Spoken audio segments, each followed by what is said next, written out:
Hi, I'm Brother Lazarus, and welcome to Cosmic Chat. So, we're in the thick of this whole issue about science and religion and figuring out a different approach to the Bible. The main root of the problem is that both sides in this fake made up war read the Bible the same way, literally.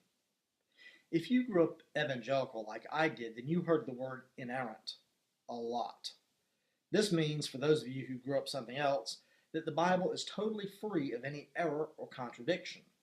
And what is super funny is that those people who insist on the King James Version as being the inerrant version, and this is ultra hysterical to those of us who know that the version that the Puritans brought over on the Mayflower was the Geneva Bible. They didn't even know about the KJV. Anyway, don't humanists have a field day with this whole thing? Because the Bible is chock full of contradictions and obvious errors, especially to the modern scientific mind. And you don't even have to go any further than the first two chapters of Genesis. They tell two different stories, and there's a talking snake in one of them, and a rib woman, for pity's sake. But the humanists do the exact same thing as the religious fundamentalists.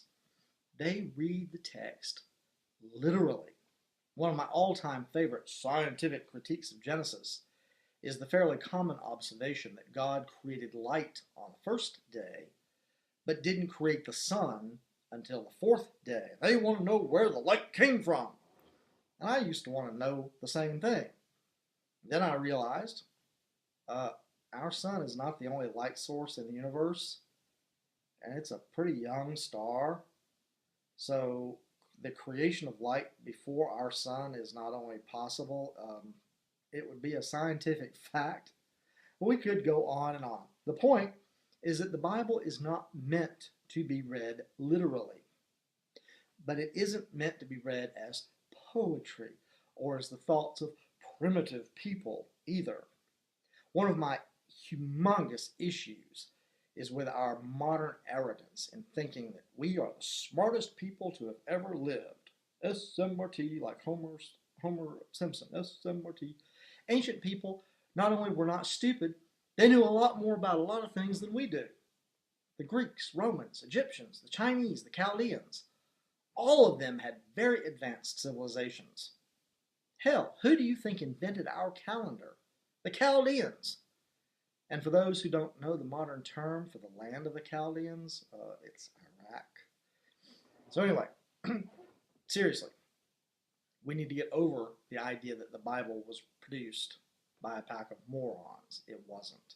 It is an incredible collection of some really good stuff that has stood the test of time. But it is not a science textbook or a history textbook. It is a book about what the hell it means to be a human being on planet Earth. And this is a question that we need to get serious about, since we live in a time when we have pretty much replaced ourselves with robots. And the geeks are hard at work developing AI, artificial intelligence. This question gets down to the nitty-gritty of how to make your future now. Well, thanks for tuning in, and join us next time, and we'll get a lot deeper into this issue.